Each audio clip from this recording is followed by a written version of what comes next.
ہم کیوں یہ کہہ رہے ہیں کہ ان حکمرانوں کے پاس پاکستان کا ایجنڈا نہیں، ان حکمرانوں کے پاس بیرونی ایجنڈا ہے، یہودیوں کا ایجنڈا ہے اور اسرائیل جس نے 1996 سے لے کر 2020 تک جنوب ایشیا میں اپنا نیٹ ورک اور اپنا اثر و رسوخ مکمل کرنے کا منصوبہ بنایا تھا اور اس خطے میں اپنے اس مقصد کے لیے عمران خان کی خدمات حاصل کی تھی، لیکن ان کے اس ایجنڈے اور اس کے اس منصوبے کے مقابلے میں جمعیت علماء اسلام، جمعیت علماء کا کارکن وہ سد سکندری بنا اور اس نے ان کے منصوبے کو پاٹ پاٹ کر دیا ہے۔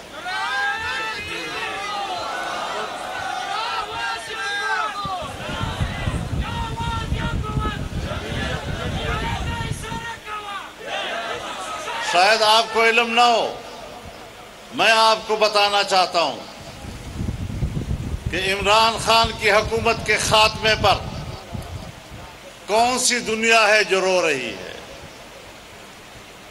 موم بتی مافیا رو رہا ہے، اسرائیل رو رہا ہے، یورپ میں جو اسرائیل نواز لابی ہے وہ رو رہی ہے،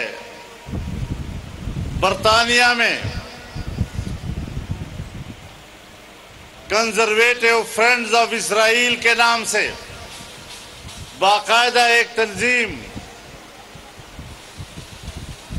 جسے عمران خان کا سابق سسرال چلا رہا ہے، امریکہ کے کانگریس میں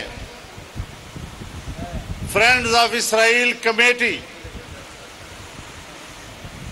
اور ان کے یہودی ہم نوا آج وہی عمران خان کی حمایت میں رو رہے ہیں۔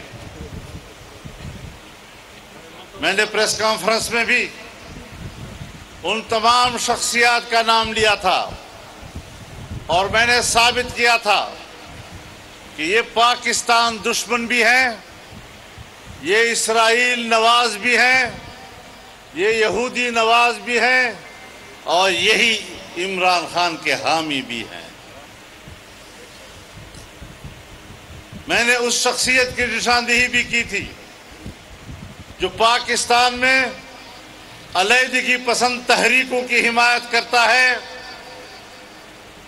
علیحدگی پسند تحریکوں کی حمایت کا معنی پاکستان کو توڑنا، لیکن وہ عمران خان کی بھی حمایت کر رہا ہے۔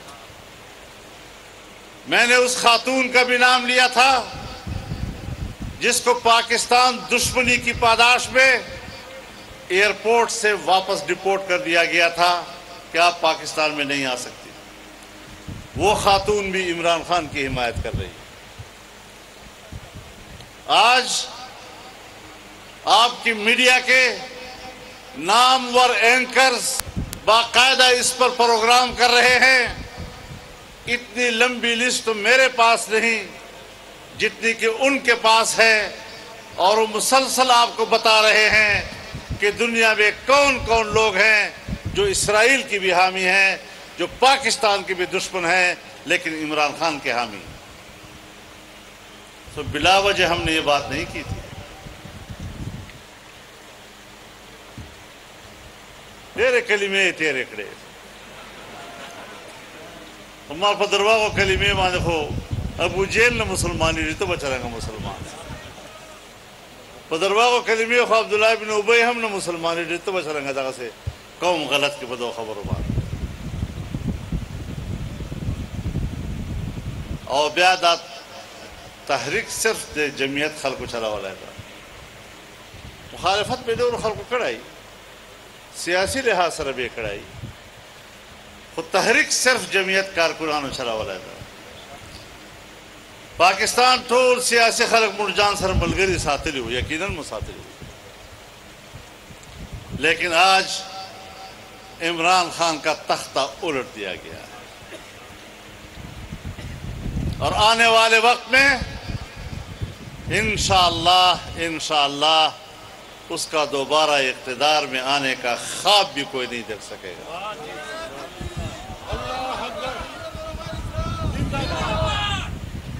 اس فتنے کی سرکوبی کر دی گئی ہے۔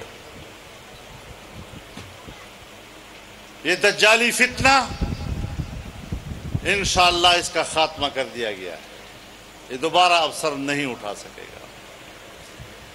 میں آپ کو بتانا چاہتا ہوں کہ ایک لمبے عرصے سے دنیا میں جو پاکستان کی شناخت متعارف کرائی گئی ہے، ایک سیکولر پاکستان کا نقشہ پیش کیا جا رہا ہے، ایک لیفٹسٹ پاکستان کا نظریہ پیش کیا جا رہا ہے۔ یہ تاثر دیا جا رہا ہے کہ یہ ملک لا الہ الا اللہ کے نعرے پر بنا ہی نہیں تھا، یہ ملک اسلام کے تصور پر بنا ہی نہیں تھا۔ آج میرے ٹانگ کے بھائیوں، آپ ایک زمانے سے جمعیت کی آواز کے ساتھ اپنی آواز ملا رہے ہیں، آپ اس تحریک کے ساتھ وابستہ ہیں، آپ ان قربانیوں کا حصہ ہیں، اور میں پھر آپ کو بتانا چاہتا ہوں کہ انشاءاللہ اگلے الیکشن میں اور اس کے بعد بھی پاکستان کی اسلامی شناخت کو دنیا میں متعارف کرایا جائے گا، اور اسلام کے علاوہ پاکستان کی کوئی دوسری شناخت قابل قبول نہیں ہوگی انشاءاللہ۔ میرے محترم دوستو، یقیناً ایک پسماندہ علاقہ ہے، لیکن ایسا بھی نہیں کہ ہمارے پاس وسائل نہیں ہیں۔ گوم الزام بن چکا ہے، لیکن ماضی کی حکومتوں نے ابھی تک زمینداروں کو وہ حقوق نہیں دیے، اور گوم الزام سے زمینوں کی سیرابی کا وہ نظام نہیں دے سکے۔ انشاءاللہ اس پورے خطے میں زمینوں کی سیرابی کا ایک جدید نظام دیا جائے گا، جہاں لوگ محسوس کریں گے کہ پاکستان کا یہ پسماندہ علاقہ دنیا کا ایک زبردست زرعی علاقہ بن چکا ہے۔ ٹانگ شہر کے لوگوں کو ہمیشہ پینے کے پانی کی شکایت رہی ہے۔ یہاں ٹیوب ویل بھی بنائے گئے، لیکن بعد میں ناکارہ بنا دیے گئے۔ یہاں ہسپتال بھی بنائے گئے، لیکن بعد میں غیر فعال ہو گئے۔ میں آپ کو بتانا چاہتا ہوں، انشاءاللہ ہم گوم الزام سے پینے کا صاف ستھرا اور میٹھا پانی ٹانگ کو مہیا کریں گے براہ راست انشاءاللہ۔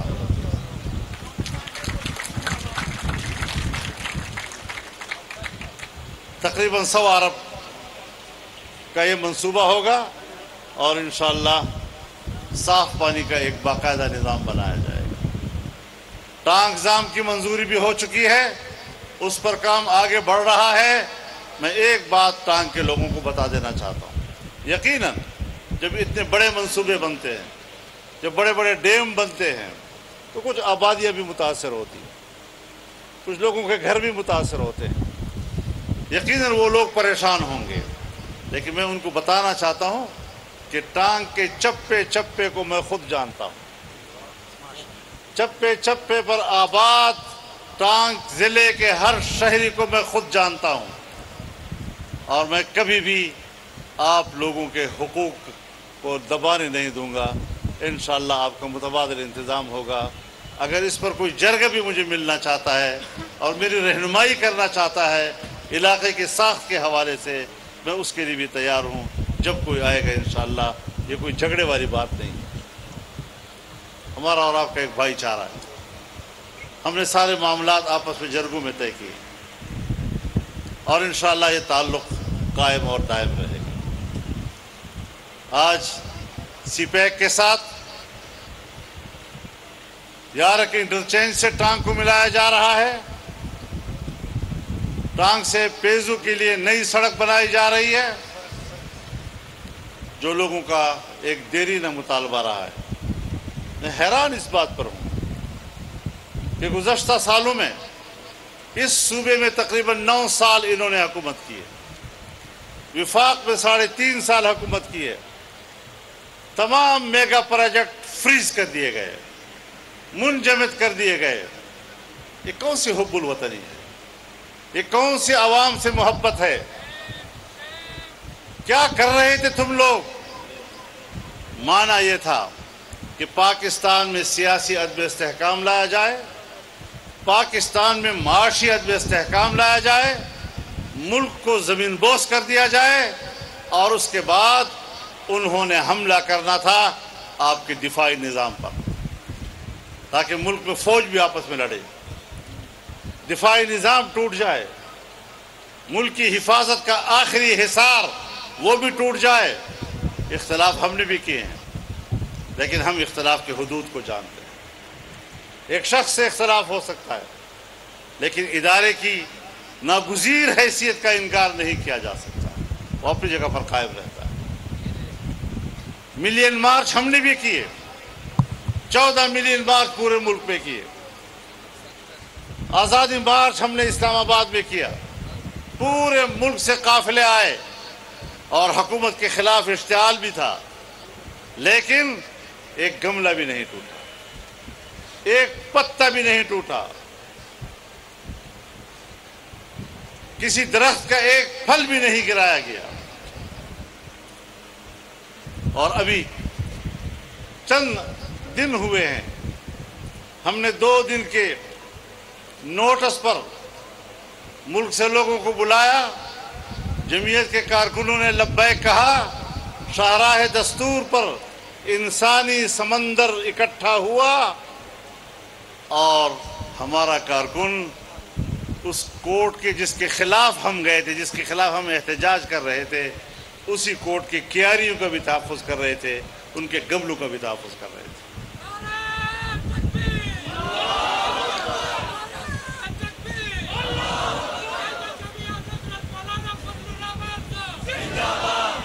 آپ پرامن لوگ ہیں، وہ امن چاہتے ہیں۔ جمعیت علماء اسلام کا اولین مطالبہ وہ قیام امن کا ہے، اور ظاہر ہے ایک طویل عرصے سے ہمارے اس خطے میں بد امنی ہے، بار بار سر اٹھاتی ہے۔ یہ اور بات ہے کہ پچھلی حکومتوں نے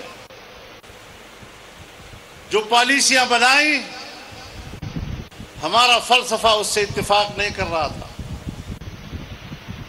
لیکن تاہم امن و امان کی ذمہ دار حکومت ہوتی ہے۔ جس حکومت میں ہم شامل تھے، ہم نے اس کے فلسفے سے بھی اختلاف کیا تھا، لیکن امن یہ تو سب کا مطالبہ تھا۔ ٹھیک ہے، ہمارا فلسفہ نہ صحیح، آپ کا فلسفہ صحیح، لیکن لوگوں کو امن دو۔ پھر دعوے کیے گئے کہ امن بحال ہو گیا، لیکن پھر دوبارہ آج کیوں وہ قوتیں ابھری؟ کیسے آ گئی پاکستان میں؟ کون لے کے آیا؟ اس کا حساب ہونا چاہیے۔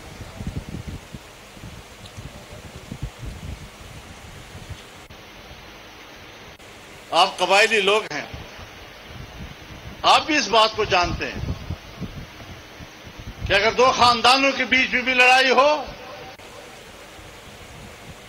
تو وہ بھی جب ایک چوک میں اکٹھے ہوتے ہیں، ایک مسجد میں آتے جاتے ہیں، تو کچھ نہ کچھ آپس میں ایک معاہدہ کرتے ہیں، ایک تصفیہ کرتے ہیں، ایک معاہدہ لکھتے ہیں۔ کیا اس کی ضرورت نہیں تھی؟ میں آج بھی کہتا ہوں کہ اگر پرامن راستوں سے اس خطے میں امن لایا جا سکتا ہے تو ہمیں پرامن راستوں کو ترجیح دینی چاہیے۔ جنگ کبھی مسئلے کا حل نہیں رہا ہے، جنگ نے دنیا میں کوئی مسئلہ حل نہیں کیا، اس سے مسائل اور بگڑتے رہتے ہیں۔ آج بھی ہم اس موقف کے قائل ہیں تاکہ ترقیاتی کام ہو. امن نہیں ہوگا معیشت تباہ ہوگی، امن نہیں ہوگا ترقیاتی کام نہیں ہوں گے. ان حالات میں بھی الحمدللہ وہ ترقی کا کام، وہ ترقی کا سفر جو رک گیا تھا، آج ہم نے دوبارہ اس سفر کا آغاز کر دیا ہے اور انشاءاللہ ترقی کا یہ سفر جاری رہے گا. اور اس پسماندہ علاقے کے لوگوں کی مستقبل، ان کی نسلوں کے مستقبل کی خوشحالی کے لیے ہم اپنی تمام توانائیاں بروئے کار لائیں گے انشاءاللہ. اللہ تعالی ہمارا حامی و ناصر ہو. انشاءاللہ آپ کے اور ہمارے باہمی وفاداری کا اور محبت کا تعلق آگے بڑھتا جائے گا. دین اسلام اور خطے کی ترقی کے لیے ہم شانہ بشانہ اپنا سفر جاری رکھیں گے. اللہ رب العزت ہمارا حامی و ناصر ہو. وآخر دعوانا ان الحمدللہ رب العالمین.